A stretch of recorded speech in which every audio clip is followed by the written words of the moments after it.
प्राग इतिहास की बात करेंगे। प्राग इतिहास,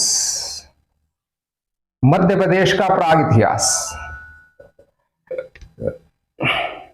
तो प्राग इतिहास को हम 3 पार्ट में देख सकते हैं। नंबर 1 पेलियोलिथिक, पूरा पाषाण। अब प्राग इतिहास को हम पाषाण युग भी बोलते हैं, स्टोन एज भी बोलते हैं, pre history and stone age, both goes contemporary, ठीक है, पैरेलल। तो प्राग इतिहास, पाषाण युग, स्टोन एज, इसकी खासियत यह है कि इसमें जो भी मिला है वो स्टोन आधारित मिला है, पाषाण, पाषाण यानी पत्थर, पाषाण आधारित इतिहास है ये, इसीलिए इसको पाषाण इतिहास भी बोलते हैं, पाषाण युग भी बोलते हैं। और प्राग इतिहास का मैंने बता दिया आपको कि इस समय कोई लिखित साक्ष्य नहीं है किसी भी किस्म, पढ़े जा सकने योग्य या नहीं पढ़े जा सकने योग्य, दोनों तरह के एविडेंसेस यहाँ से साक्ष्य नहीं मिले, तो प्राग इतिहास है। पाषाण युग इसलिए क्योंकि पाषाण आधारित इतिहास, और इस पाषाण आधारित इतिहास में हमको पाषाण के उपकरण मिले, और पाषाण भी अलग अलग तरीके के ये प्रयुक्त करते रहे। पहले तो क्वार्टजाइट्स जैसे जो है आसानी से टूट फूट जाने वाले जो है पत्थर, उसके पाषाण मिले, उसके उपकरण मिले। यानी मनुष्य को भी यह पता नहीं था कि कौन से पत्थर के औजार ज्यादा टिकाऊ हैं, क्वालिटी के बारे में पता नहीं था, समझ नहीं थी, ठीक है। उठाया एक पत्थर बड़ा, उसको दूसरे पत्थर में मारा, टुकड़े हो गए आसानी से, बस जो टुकड़े हुए वही उनके उपकरण थे। न उनको घिसा गया, न ये देखा गया कौन सा नुकीला है, किससे हम जानवर का शिकार कर सकते हैं, किससे हम पेड़ को काट सकते हैं, ठीक है। इस तरह की सोच समझ नहीं थी किस युग में, प्राग इतिहास के सबसे पुराने युग में, जिसको पूरा पाषाण कहा गया, पेलियोलिथिक। ये पेलियोलिथिक जो है, पेलियोलिथिक एज, ये बहुत समय तक रहा। जैसे पूरे अवधि में जो है मनुष्य के एवोल्यूशन की पूरी अवधि में हम देखें तो बहुत अधिक समय हमने उसमें गुजार दिया। 99.5% पार्ट हमने पूरा पाषाण में इस युग में गुजार दिया। लेकिन उसमें भी हमने, ये पूरा पाषाण को मैं लिखूं तो 40 लाख साल पूर्व से अभी कोई 7,000 5,000 साल पहले तक का समझो।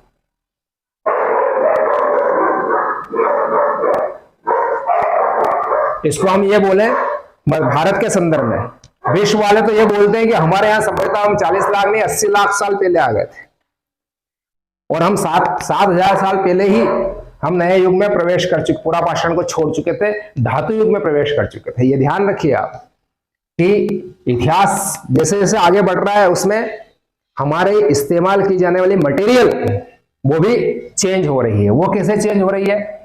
पहले पाषाण था, बहुत साल तक बना रहा पाषाण, मैंने बताया 40 लाख साल ही मान लो, इसको पूरा का पूरा मान लो, 5,000 6 साल 1,000 ऐसे निकाल लो उससे बाहर, बाकी तो हम पाषाण युग में ही जी रहे हैं, ये समझो। आज भी पाषाण का इसीलिए इफेक्ट दिखाई देता है। आज भी मुसलदानी हम जो है वो पत्थर की वो इस्तेमाल करते हैं। आज भी चटनी हम पीसते हैं, काय पे पीसते हैं, क्या बोलते हैं उसको? खलबस्ता, खलबस्ते में पीसते हैं चटनी, तो पत्थर का इस्तेमाल आज भी करते हैं, ठीक है। चाकू जो चलाने, चाकू की धार बनाने आता है, शार्पन योर नाइफ, वो किससे करता है? व्हील इज देयर, उसके ऊपर क्या है? Emery stone is there. वो एमरी स्टोन जो है पत्थर, उससे वो आपके चाकू की धार करता है। लेकिन चाकू क्या है? वो लोहा है। यूज क्या हो रहा है? पत्थर हो रहा है। तो पत्थर से हम लोहे तक आ चुके हैं। पाषाण, इसके बाद धातु युग आएगा, और धातु युग में हम जो है पहुंचते पहुंचते आज हम प्लेटिनम धातु तक आ चुके हैं। और इसमें हमने पहले तांबा यूज किया, पहली धातु जो हमने खोजी, और फिर हमने तांबे में टिन मिलाया, ठीक है। तो ब्रांज हो गया कांसा युग, और इसके बाद में हमने देखा इससे भी सबसे ज्यादा ताकतवर तो लोहा है। लोहे में मैग्नीज वगैरह मिलाया जाता है, लेकिन लोहा बेसिकली। तो हम लोह युग में तांबा, कांसा, लोहा, ये 3 तरह की धातु को हम इस तरह से आगे बढ़े हैं धातु युग में। अभी presently we are living in, we are enjoying metal age. Metal age हीरा है, ठीक है। तो मेटल एज में क्या है, हमने पहले तांबा का उपयोग किया, लेकिन तांबे के साथ पाषाण का उपयोग एकदम थोड़ी छोड़ दिया, धीरे धीरे। तो एक अवस्था ताम्र पाषाण की आई शुरू में, ताम्र पाषाण जिसको कैल्कोलिथिक कहा जाता है। कैल्कोलिथिक एज जो है, कैल्कोलिथिक एज में है ताम्र पाषाण, ठीक है। ये ब्रॉन्ज एज में आए और फिर आयरन एज में आए। तो इस तरह से धातु युग में भी हम आयरन एज एंजॉय कर रहे हैं। आयरन पे ही हमारा बेसिकली जितने भी हम इक्विपमेंट्स यूज करते हैं ज्यादातर क्या है, आयरन के। हम जिस कंप्यूटर को यूज कर रहे हैं उसमें फाइबर भी, लेकिन उसमें भी लोहा है, ठीक है। सर्किट्स वगैरह जो बना रहे हैं हम उसमें, ठीक है, वो सब लोहे का उपयोग कर रहे हैं। दूसरी धातु भी है, लेकिन लोहे का उपयोग आज हम जितने बड़े बड़ी बिल्डिंग्स हम बना रहे हैं, जो सरिया लगता है उसमें, टार लगता है, वो क्या है, लोहे का बना हुआ है, ठीक है। हम रोड बना रहे हैं उसमें भी लोहा बिछा रहे हैं। तो लोहे के ऊपर हमारी, हम जो utensils we are using in our domestic life, kitchen में जो इस्तेमाल करते हैं, वो भी स्टील की बनी हुई है ना। स्टील क्या है, प्यूरिफाइड लोहा। तो ये जो पाषाण से हम धातु युग में आए हैं, इस धातु युग के बारे में हम चर्चा करेंगे प्रोटो हिस्ट्री, जो ताम्र पाषाण है, ठीक है। लेकिन अभी हमको पाषाण का इस्तेमाल जो हम कर रहे हैं, यह पाषाण का इस्तेमाल यहां पे हो रहा है, धातु का इस्तेमाल यहां पे नहीं है। स्टोन एज की जब हम बात करते हैं,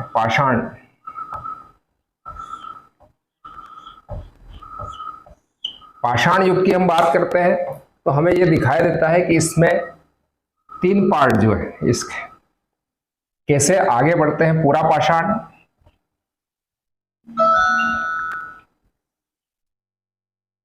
जो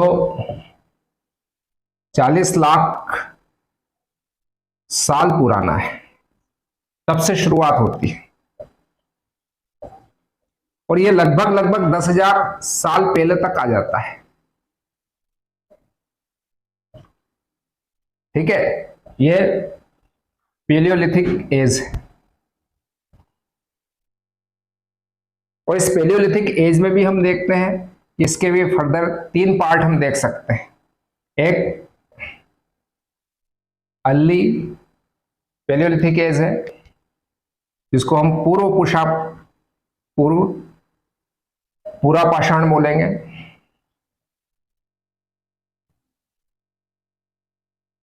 फिर एक मिड है, जिसको हम मध्य पूरा पाषाण बोलेंगे, और एक जो है लेटेस्ट, जिसको लेटर बोलेंगे हम, लेटर पेलियोलिथिक एज, जिसको हम उत्तर पाषाण बोल सकते हैं हिंदी में। Okay, so these are the 3 parts of the पूरा पाषाण। ओके, और होता क्या है, ये मध्य वाला पीरियड जो है, ये थोड़ा सा ज्यादा इंपॉर्टेंट इसलिए है क्योंकि यहां से जो है इन्वेंशन शुरू होते हैं। यहां पे तो पूरी तरह से पूर्णतः खानाबदोश जीवन शैली है। ये पूरे ऑल ओवर वर्ल्ड और इंडिया के संदर्भ में भी it is applicable as it is. याद रखिएगा आप, जो विश्व में चल रहा है वो भारत में और वही मध्य प्रदेश में। यहां खानाबदोश जीवन शैली है, प्लस फायर इज इन्वेंटेड, अग्नि आ गई, अग्नि का आविष्कार हो गया। एक एपीजे कलाम साहब लेके आए अग्नि 1 2 3 4 5, इस तरह से हम अग्नि का आविष्कार कर रहे हैं, मिसाइल का। 1994 में मिसाइल कार्यक्रम के तहत जो 5 मिसाइल हमने लॉन्च की थी, उसमें से एक मिसाइल अग्नि है। खैर, integrated programme of missile development, ठीक है, मिसाइल मैन एपीजे कलाम साहब को क्रेडिट जाता है। अभी आप देखिए, अभी हमारा चंद्रयान जाने वाला है, चंद्रयान 3। और लेटर उत्तर पाषाण में क्या हुआ, यहां पर अग्नि plus painting, fire and painting, उसके साथ में अब हम पूरा पाषाण के बाद में दूसरा जो फेस है उसकी हम बात करें। पूरा पाषाण के बाद में दूसरा फेस है मध्य का, और मध्य बहुत इंपॉर्टेंट होता है, ट्रांजिशनल फेस होता है मध्य पाषाण, जो विश्व के संदर्भ में 10,000, भारत और मध्य प्रदेश के संदर्भ में 7,000 ईसा पूर्व शुरू हुआ। हमारे यहाँ लेट हुआ ऐसा ये यूरोप के मूर्ख लोग मानते हैं, ठीक है, जिनको हिस्ट्री नहीं पता है। सतयुग, त्रेतायुग, सतयुग, द्वापर युग और कलयुग, this is the proper bifurcation of the history.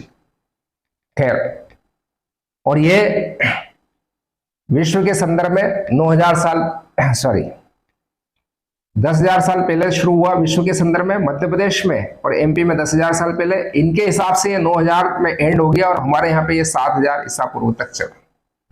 तब तक हम घसीटते रहे मध्य पाषाण में, ये यूरोप के लोग बोलते हैं, ठीक है।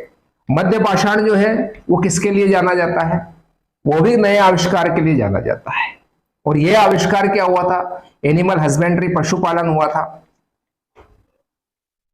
एनिमल हस्बेंड्री यहां पे आया, पशुपालन प्लस एग्रीकल्चर आया, कृषि आई, और डोमेस्टिकेशन ऑफ द एनिमल्स, पशुओं को फालतू बनाना हमने शुरू किया।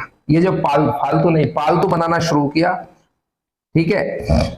पशु पालन के साथ में हम पशुओं को जो पालना शुरू किया, तो पशुओं में सबसे पहले जो है वो डॉग आया, ठीक है। और मैं आपको बताऊंगा ये पाषाण के आधार पे, तो पाषाण किस तरह से चेंज हो रहे हैं वो भी अपन देखते हैं। तीसरी हम बात करें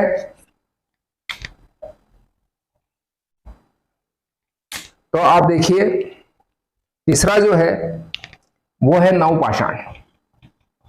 और नवपाषाण में ट्रांजिशनल फेज, जब हम हिस्ट्री की तरफ बढ़ेंगे, ठीक है, तो इसमें इसकी नींव नवपाषाण में रखी गई थी। ये विश्व के संदर्भ में 9,000, भारत के संदर्भ में 7,000 ऐसा माना जाता है। और ये लगभग 5,000 ईसा पूर्व तक चलता रहा। जब हमारे यहाँ ताम्रपाषाण शुरू होता है, सिंधु घाटी सभ्यता, तो उसके पहले तक हम पूरे पाषाण में थे, फिर ताम्र और पाषाण में आए, जो मैंने आपको पहले बताया। तो ये जो नवपाषाण है, आप देखिए इसमें 9,000 या 7,000 साल जो भी माने आप, भारत के संदर्भ में ये माना जाता है। तो ये जो 2,000 साल का काम था, कार्यकाल था प्रागैतिक मानव, प्रीहिस्टोरिक ह्यूमन बीइंग्स का, उसमें आप देखें तो इसमें इसने क्या किया, अब ये कृषि करना सीख गया, ठीक है, कृषि करना सीखा, पशुपालन से कृषि की तरफ आया, और साथ में इसने परमानेंट सेटलमेंट यानी स्थायी निवास बनाना शुरू किए। स्थायी निवास कैसे थे? झोपड़ी टाइप नहीं थे, वो बाद में आएगा ताम्रपाषाण में। लेकिन यहाँ पे स्थायी निवास इनके गड्ढों में यानी गर्त आवास जैसे थे, गर्त आवास थे, अंडरग्राउंड हाउसेस, अंडरग्राउंड हाउसेस इन्होंने बनाए, केव्स हाउसेस बनाए, केव को भी, गुफा को भी इन्होंने हाउस के रूप में इस्तेमाल किया। तो गर्त आवास जैसे हमारे यहाँ पे कश्मीर में मिला है गुफ कराल, नाम से स्पष्ट है, गुफ कराल, गुफा के अंदर। बुर्ज होम, अभी बुर्ज ऊपर की साइड में होता है, उनका बुर्ज नीचे की साइड में, बुर्ज होम अंडरग्राउंड होम था, ठीक है। ये स्थानों के नाम है, कश्मीर की घाटी में स्थानों के नाम गुफ कराल और बुर्ज होम, ठीक है। भारत में ये मिला है, बलूचिस्तान से कुछ ऐसे ही साक्ष्य मिले हैं। अब आपको ये बता दूं कि ये जो पूरा पाषाण, मध्य पाषाण, नवपाषाण है, इसमें जो पत्थर यूज किए गए थे, पाषाण जो हमने यूज किए वो क्या थे? पूरा पाषाण में जो है क्वार्ट्जाइट्स टाइप के जो है, क्वार्ट्जाइट जो है वो सबसे मुलायम पत्थर होता है, क्वार्ट्जाइट। यह मुलायम पत्थर था, और इससे बनने वाले जो उपकरण, औजार इन्होंने बनाए थे, वो औजार जो थे वो हैंडेक्स कल्चर इनको बोला जाता है। यानी ये क्या था? कुल्हाड़ी, ठीक है। यहां से कुल्हाड़ी टाइप भी मिला है, कुदाल क्या बोलना चाहिए, कुछ इनके जो है ब्लंट टाइप जो है, without any sharpen edge, blunt type के जो है वो मिले हैं, जिनको हम बोले कि बेदनी टाइप, ठीक है, ब्लंट उपकरण मिले हैं, टूल्स मिले हैं। जब आप पेलियोलिथिक में आएंगे तो पेलियोलिथिक में जो है ये एक्चुअल में क्या है, इसको हम ये बोल सकते हैं चापर, इसको बोला जाता है चापर पेबुल कल्चर, ठीक है। और इसमें क्या होता था, कोई विशेष किस्म की टेक्नोलॉजी इन्वॉल्व नहीं थी उपकरण को या पाषाण उपकरणों को बनाने में। एक पत्थर उठाया, दूसरे पत्थर से पीटा, उसको थोड़ा बहुत आपस में रगड़ा और उससे इनके औजार बन जाते थे। और ये बहुत बड़े थे, वृद्धाकार थे, बहुत बड़े वृद्धाकार, ठीक है। ये बहुत बिग साइज टूल्स थे, बिग साइज टूल्स थे, ये बहुत बड़े बड़े थे, वृद्धाकार। मध्य पाषाण में, सॉरी, इसमें आप देखेंगे पूरा पाषाण का था। और अब मध्य पाषाण की हम बात करेंगे, सॉरी ये पूरा पाषाण के थे, मध्य पाषाण की हम बात करेंगे तो यहां पर जो आया मध्य पाषाण का, वो माइक्रोलिथ्स यानी सूक्ष्म पाषाण संस्कृति इसको बोलते हैं।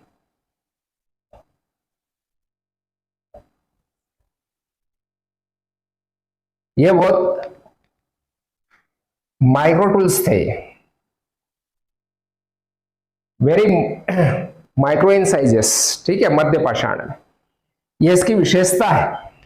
अब इन्होंने क्या किया, पत्थर को ही बदला, जो क्वार्ट्जाइट्स था उस पत्थर को इन्होंने बदला और अब ये जस्पर,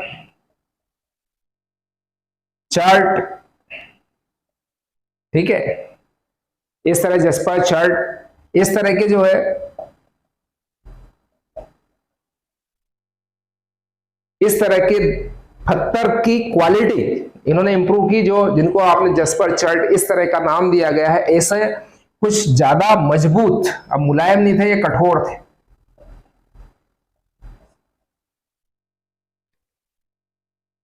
ठीक है।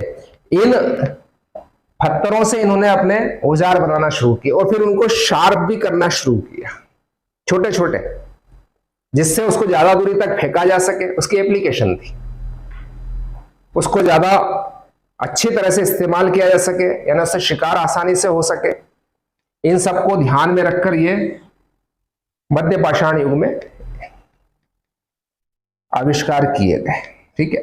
और जो नव पाषाण है, इसमें जो आप देखेंगे तो उपकरण की जो, अब उपकरण की क्वालिटी जो है वो ज्यादा महत्वपूर्ण हो जाती है। उपकरण अधिक शार्प हो जाते हैं, ज्यादा शार्पेस्ट टूल्स जो है प्रोड्यूस किए जाते हैं, ठीक है। अब यहां पर जो है आप देखेंगे कि एक्स तो बनती है, कुल्हाड़ी वगैरह तो आती ही है, क्लेवर वगैरह भी आते हैं,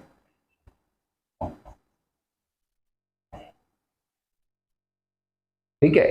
तो इस तरह से यहां पे कुल्हाड़ी ज्यादा शार्प कुल्हाड़ी भी आती है और आपकी बेदनी भी आती है, यहाँ पे आपकी सा भी आती है ना, सिकल भी आता है।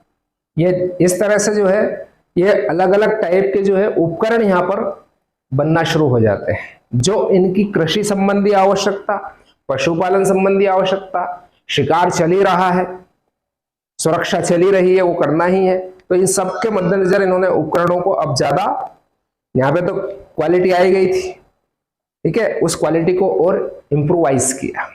तो that is the difference according to पाषाण इज, कि यहाँ पे पेलियोलिथिक में किस तरह के, मध्य पाषाण में किस तरह के और नव पाषाण में किस तरह के उपकरण किए गए।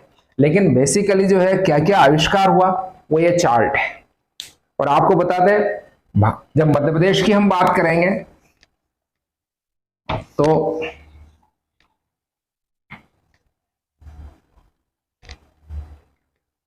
मध्य प्रदेश में पूरा पाषाण की जो बस्ती है वो आप देखेंगे भीमबेटका। भीमबेटका ये है, इट वाज कंटिन्यूड टू मध्य पाषाण इवन टू नव पाषाण। ये बेसिकली प्रागैतिहासिक युग की है, पूरा पाषाण युग की है भीमबेटका। और यहां पर प्रोफेसर वाकणकर जो हुए हैं उन्होंने भीमबेटका का पता लगाया था। ये रायसेन जिले में है, मध्य प्रदेश के रायसेन डिस्ट्रिक्ट में है भीमबेटका। यहाँ पे बहुत सारे शिलाश्रयी है, rock paintings and rock shelters are there, बड़े बड़े पत्थर हैं और उनमें सभागृह बना हुआ है।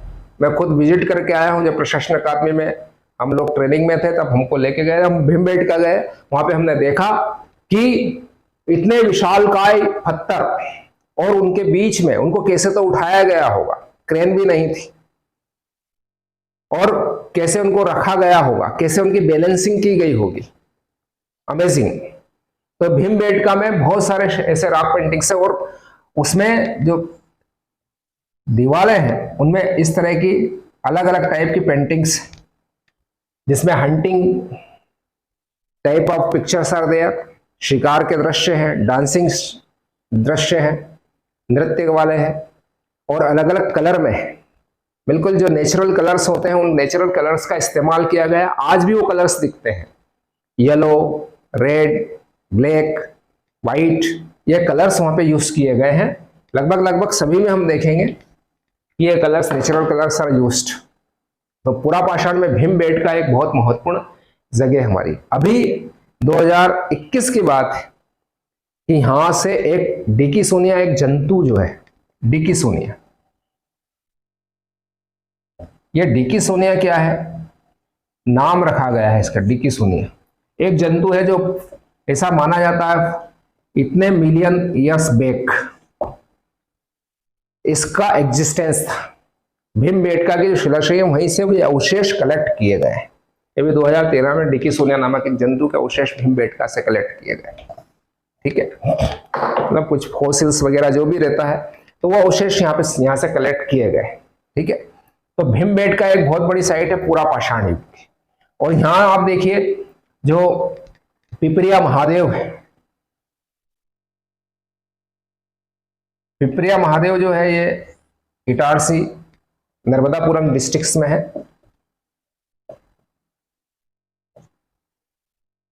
नर्मदापुरम होशंगाबाद हमारा बहुत महत्वपूर्ण स्थल है। होशंगाबाद में इतनी सारी चीजें मिलेगी आपको नर्मदापुरम में। आपको यहाँ पर प्रागैतिहासिक युग मिल जाएगा, मध्य युग मिल जाएगा, आधुनिक युग मिल जाएगा। आधुनिक में भी आप देख लीजिए यहाँ पे कितनी मोहन घाटी और ये सब जो है कानन घाटी, बैतूल होशंगाबाद वाला जो हमारा बेल्ट है, कोल बेल्ट है, ये कोयले की खदानें हैं, वुल्फ्राम खनिज मिलता है यहाँ से नर्मदापुरम होशंगाबाद में, अगरिया गांव से। बहुत सारी चीजें हैं यहाँ पे, है ना। यहाँ से सेंट्रल गवर्नमेंट का एक लॉजिस्टिक हब बना हुआ है, गेहूं अनुसंधान केंद्र है वहां पे।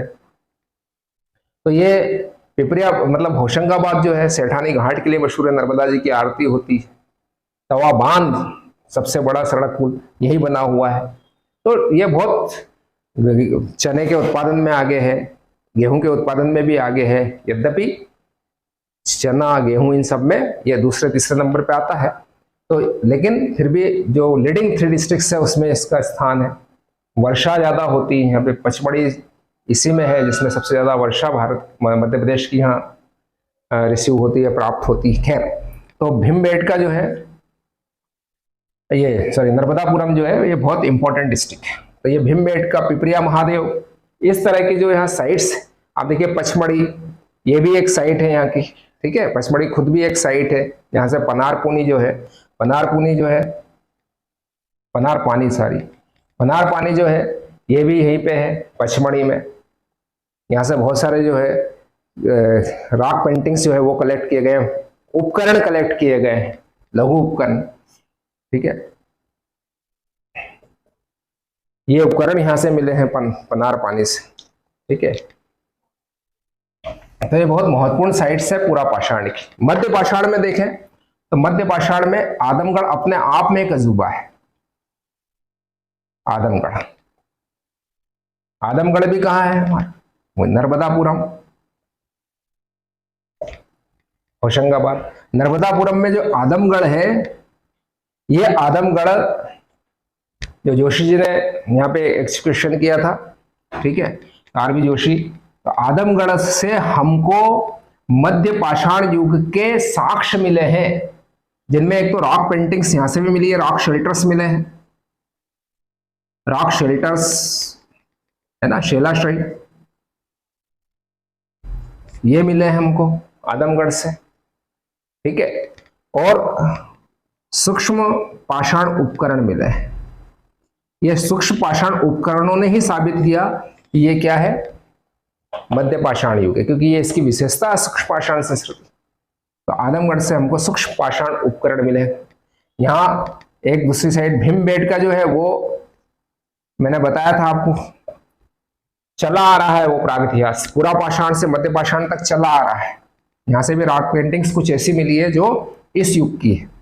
तीसरा यहाँ पे बाघ जो है हमारा, ये भी मध्य पाषाण कालीन, एक जो बाघ नदी धार में है उसके तट पर बाघ की गुफाएं हैं, गुप्त कालीन गुफाएं हैं, वो बौद्ध धर्म से संबंधित ज्यादा। तो ये बाघ जो है ये मध्य पाषाण स्थल भी है। नव पाषाण की बात जब हम बात करेंगे तो नव पाषाण में हमारे यहाँ पर जो भोपाल श्यामला हिल्स बहुत है, रिच ऑफ न्यूलिथिक टूल्स, यहाँ से बहुत सारे मनुभावन टेकरी वगैरह बहुत सारी चीजें हैं जहाँ से हमको भोपाल से ये मिला है, ठीक है। जबलपुर में जो लम्हेटा घाट है ना, लम्हेटा घाट जो अभी इसको क्या लिया गया है, भेड़ा घाट को टेंटेटिव लिस्ट में शामिल किया गया है यूनेस्को की, ठीक है। तो यूनेस्को के उसमें जो लम्हेटा घाट, ये लम्हेटा घाट जो है जबलपुर का स्थल है, यहाँ धुआंधार जलप्रपात वगैरह जो बनते हैं, तो वही सब जगह जो है वो नवपाषाण से भी संबंधित है ना। जबलपुर है और आप देखेंगे अपने संग्रामपुर है, दमोह, रीवा पठार, ये आप देखेंगे रीवा पठार से काफी कुछ मिला है। रीवा पठार में संग्रामपुर जो है, रीवा पठार की सबसे ऊंची चोटी यहीं पे है संग्रामपुर में, है ना, गुडविल। तो ये संग्रामपुर दमोह में है, दमोह जिले में। तो रीवा पठार में काफी जगह से हमको नवपाषाण के उपकरण प्राप्त हुए। तो ये हमारा मध्य प्रदेश के संदर्भ में मैंने आपको बता दिया। भारत के संदर्भ में यही सब चीजें हैं, लेकिन उसके स्थल अलग अलग जगह पे है। आदमगढ़ भारत के संदर्भ में भी सबसे अच्छा माना जाता है। बागोरा गुजरात का, लंगनाज बागोरा राजस्थान, लंगनाज गुजरात, ये मध्य पाषाण के स्थल है। जब हम इतिहास पढ़ेंगे भारत का उस समय मैं आपको ये बताऊंगा है। अब हम देखें कैल्कोलिथिक एज। कैल्कोलिथिक एज क्या है? ताम्र पाषाण। मैं आपको संक्षिप्त में बता रहा हूं, समझा रहा हूं, यहां से कोई क्वेश्चन फ्रेम हो सकते हैं। आजकल बहुत डिटेल में जाने की कोशिश कर रहे हैं पीएससी वाले भी और यापम वाले भी। तो you should try to understand everything, try to remember everything. और इस अप्रोच से याद रखिएगा जिस अप्रोच से मैं यहाँ पढ़ा रहा हूं। मैं सबसे पहले भारत में पहली किताब लाया था मानचित्र के आधार पर। मानचित्र के आधार पर राजस्थान सामान्य ज्ञान, छत्तीसगढ़ सामान्य ज्ञान और मध्य प्रदेश का सामान्य ज्ञान। भारत के संदर्भ में सबसे पहले मैंने मानचित्र के आधार पर पढ़ाना शुरू किया था। और आप मेरे 2014 के वीडियो जाएंगे देखेंगे तो ये जो टेबुलेशन फॉर्म में और जो बार चार्ट्स वगैरह, फ्लो चार्ट्स वगैरह, इसका इस्तेमाल करके कैसे सिंप्लीफाइड किया जाए चीजों को, तो ये मैंने शुरुआत की थी। खैर उस समय हमारे पास तकनीकी साधन भी कम थे। और आपको बता दें कि ये जो ताम्रपाषाण संस्कृति है, इस ताम्रपाषाण संस्कृति में कैल्कोलिथिक, ये कैल्कोलिथिक जो है, कैल्कोलिथिक एज बोला जाए तो पूरे भारत में इसका समय अलग अलग जगह पे अलग अलग रहा है। सिंधु घाटी सभ्यता, हमको पता है कि सिंधु घाटी सभ्यता, अगर हम भारत को ले, एक टेंटेटिव में बना रहा हूं भारत को,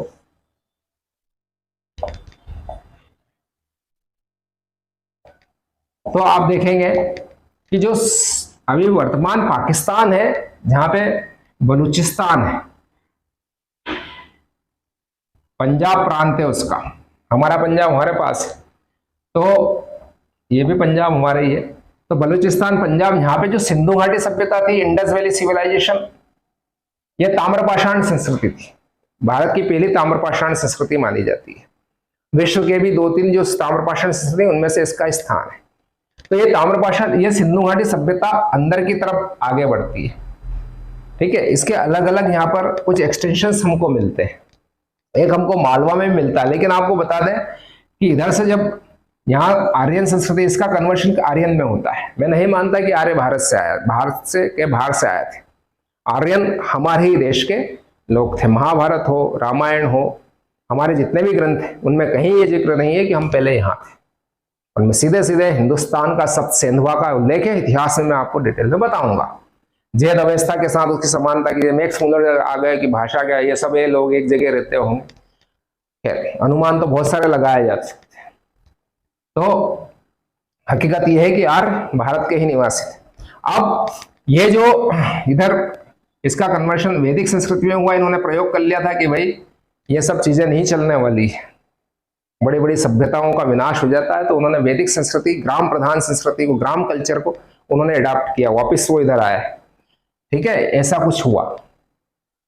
अब इसको लॉजिकली वी कैन प्रूव जब हिस्ट्री पढ़ेंगे।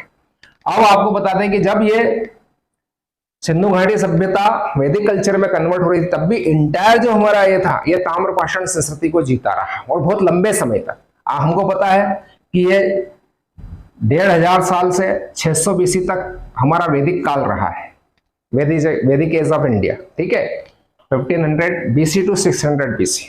ठीक है, लेकिन यहां पर आप देखेंगे महाराष्ट्र जो है हमारा, ये महाराष्ट्र वाला जो पार्ट है, इस महाराष्ट्र में एक जोरवे कल्चर था। ये जोरवे कल्चर जो था, ये लगभग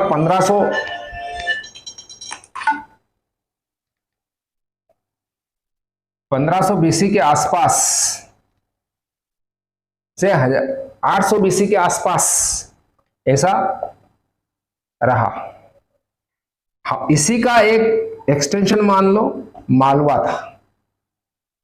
मालवा कल्चर जो था, वो मालवा कल्चर बहुत स्ट्रांग था, बहुत डेवलप्ड था। अच्छे ग्रे वेयर्स वगैरह जो है यहाँ से वो हमको मिले हैं। टेराकोटा के जो भी वेयर्स हैं वो हमको यहाँ से मिले हैं। ठीक है, मतलब यहाँ से हमको जो मृदभांड मिले हैं, टेराकोटास, ये मृदभांड जो है ये यहाँ से बेहतर क्वालिटी के मिले हैं। दूसरी चीजें भी जो यहाँ से मिली है, टूल्स वगैरह मिले हैं, वो इससे जोरवे से बेहतर है। मालवा कल्चर इन सब में डोमिनेट था, सबसे अच्छा मालवा संस्कृति मानी जाती है। यहाँ मैं समझता हूँ कि आज भी हम देख सकते हैं जो हमारे आदिवासी भाई बहन है, वहां पे आप आदिवासी कल्चर को देखेंगे, उनके मृदभांड उसी को रिफ्लेक्ट करते हैं, उसी को डिनोट करते हैं। आज भी बहुत स्ट्रांगली वो यूज करते हैं उन सब चीजों को। ठीक है, बहुत अच्छी तरह से यूज करते हैं। तो ये मृदभांड है जो यहाँ से मिले मालवा कल्चर से। तो ताम्रपाषाण संस्कृति हमें बेसिकली जो है सबसे ज्यादा यहीं से मिले हैं। कुछ कुछ चीजें जो मालवा का है, जो एक मध्य भारत की तरफ जाते हुए एक जो पार्ट है यहाँ पे सागर, वहां से भी मिले हैं, विशेषकर एरन, एरिकिन जिसका नाम था प्राचीन, तो एरन से भी हमको मिला। लेकिन मालवा जो है उससे सबसे ज्यादा मिले हैं। और मालवा में हम देखें, देखिए बात हो रही है ताम्रपाषाण संस्कृति की, नवपाषाण से ताम्रपाषाण की तरफ जा रहे हैं, फिर हम इतिहास में प्रवेश करेंगे। तो मालवा जो है, जो जोरवे संस्कृति का पार्ट माना जाता है। ठीक है, क्योंकि बिल्कुल ज्योग्राफिकली अटैच्ड है।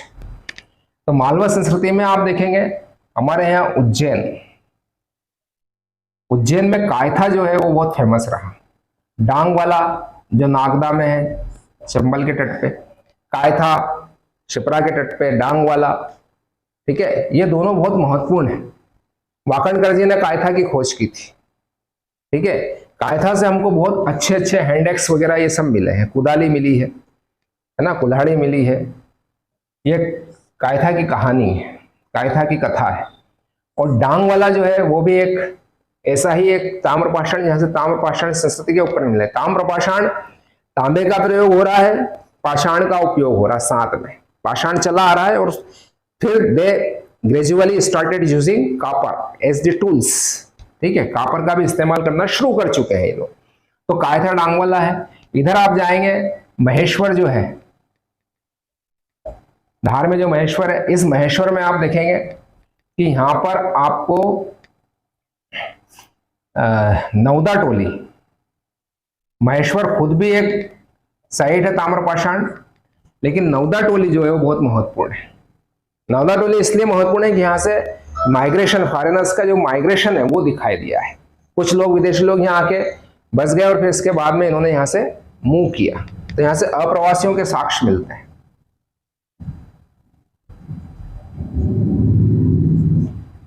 नवदा टोली से, ठीक है, जो महेश्वर है उसके पास, महेश्वर, महेशमती प्राचीन नाम इसका, महेशमती।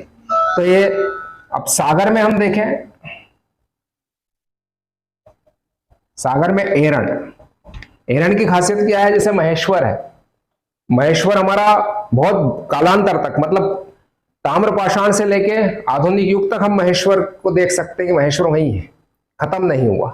कायथा वायथा तो सब ये समय के सापेक्ष खत्म होते गए, छोटे से गांव रह गए, लेकिन इनकी धीरे धीरे उन्नति होती रही। ऐसे एरन जो है मध्ययुग में, जो है गुप्त काल में हमको दिखता है। इसको समुद्रगुप्त का स्वभोग नगर कहा गया है, self consuming place for the Samudragupta, ऐसा एरन के अभिलेख में लिखा हुआ। आपको एक बात बता दें, जो भी ये अभिलेख इंस्क्रिप्शंस है, इन इंस्क्रिप्शंस का ध्यान रखना। आप बोलेंगे ये प्रयाग अभिलेख जो है ये समुद्रगुप्त का है, उसमें अशोक का भी नाम आता है, अशोक का भी है, तो है किसका? एक्चुअल में क्या होता है, कोई भी एडिक्ट्स होता है, कोई भी इस तरह के इंस्क्रिप्शन होते हैं, तो एक पिल्लर है, उस पिल्लर के ऊपर किसी ने लिख दिया, यहाँ पे अशोक ने, जगह खाली थी किसी और ने लिख दिया, फिर एक राजा आया उसने लिख दिया, तो 3-4 राजा हो गए एक ही इंस्क्रिप्शन से संबंधित, ऐसा होता है। तो आप ये मत सोचिए कि प्रयाग प्रशस्ति बेसिकली किसकी थी? अशोक की थी, कौशाम्बी में थी, उसको उठा के जो है प्रयाग में रखा गया।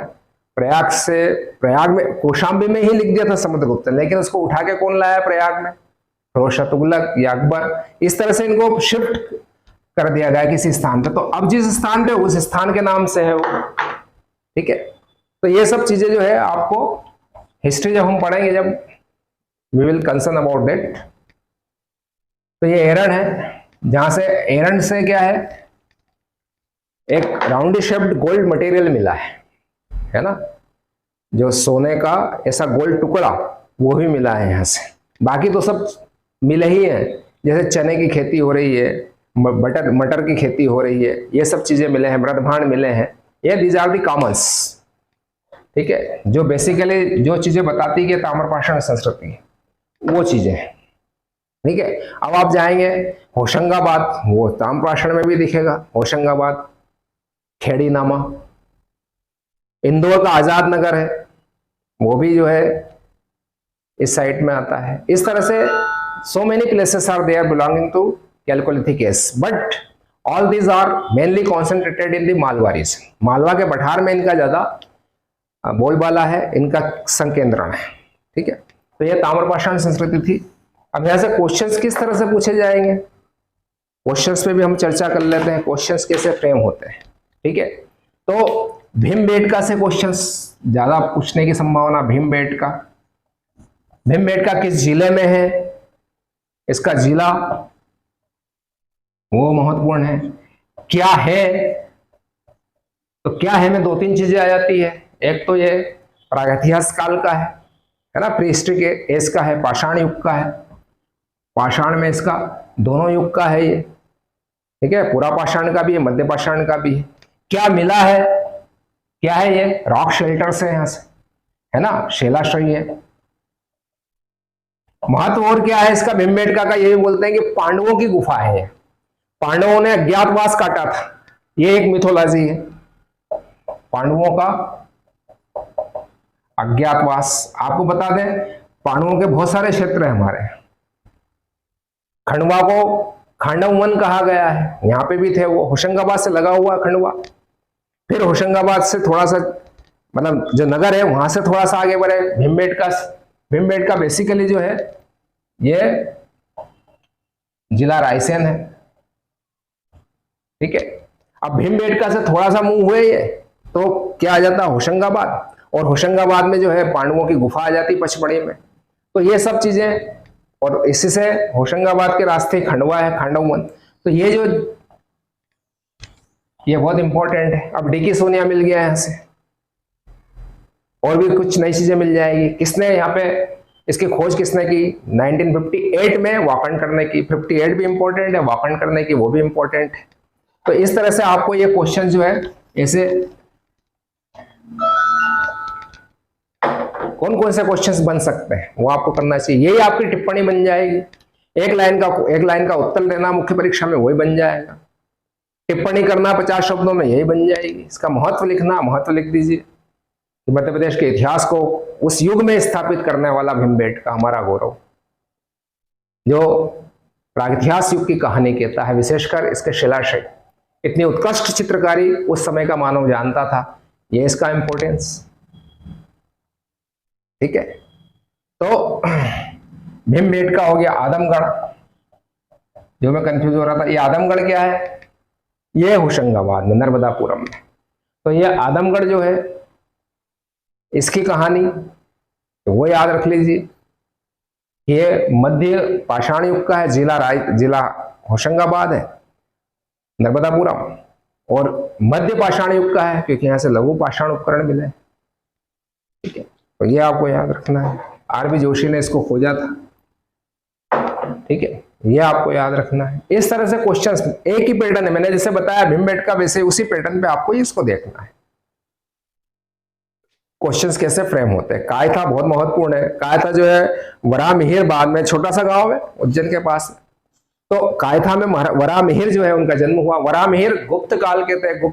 चंद्रगुप्त विक्रमादित्य की दूसरी राजधानी उज्जैनी थी। वहां 9 रत्न बैठते थे उनके, उनमें से एक वराहमिहिर थे, जिन्होंने वृहत जातक संहिता लिखी, लघु जातक संहिता लिखी, ठीक है ना। बहुत बड़े ज्योतिष एस्ट्रोनॉमर थे वो, है ना। आर्यभट्ट उनके दरबार में थे, पैरेलल टू वराहमिहिर। आर्यभट्ट गणितज्ञ भी थे, खगोलज्ञ भी थे, सूर्य सिद्धांतिका के रचनाकार। खैर ये हिस्ट्री में हम देखेंगे, लेकिन आपको इस तरह से जब आपको एक चीज पढ़ते हैं तो उसके आसपास की चीजें भी अभी आपको पता नहीं है। You are the newcomers, है ना। Just you have started reading the history of the MP और MPGK, so you might have some problem to linking the one place और the one fact to the other facts, है ना। It will take time. जब आप you will go through other aspects, other you can say the information, other facts, then you will be in position to correlate all these facts.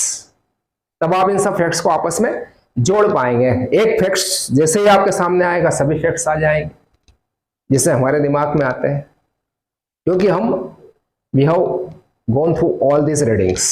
Okay, तो ये ताम्रपाषाण में आपको इस तरह, ये सॉरी जो प्रागइतिहास और ताम्रपाषाण युग है उसमें इस तरह के क्वेश्चंस बनेंगे। इनका समय क्या होता है, एक अप्रोप्रिएट जो समय है वो याद रखिए, ठीक है, कि जो एक अनुमान के आधार पे 40 लाख वर्ष पूर्व से, है ना, 5000 ईसा पूर्व तक का समय जो है वो हमारा पाषाण युग है, प्रागइतिहास है। 5000 से फिर जो है ताम्रपाषाण संस्कृति आ जाती है, जो हमारे यहाँ पे मध्य प्रदेश में जो है वो 600 BC तक, 800 BC तक चलती है, कहीं कहीं पे, कहीं के 600 BC तक चलती है, ठीक है। इस तरह से ताम्रपाषाण की कहानी तक आपको ये प्रागइतिहास, ये सब मैंने आपको बताया। अब हम मध्य प्रदेश का इतिहास शुरू करेंगे। मैं आपको पहले बताया कि एक प्री हिस्ट्री है, प्रागइतिहास है,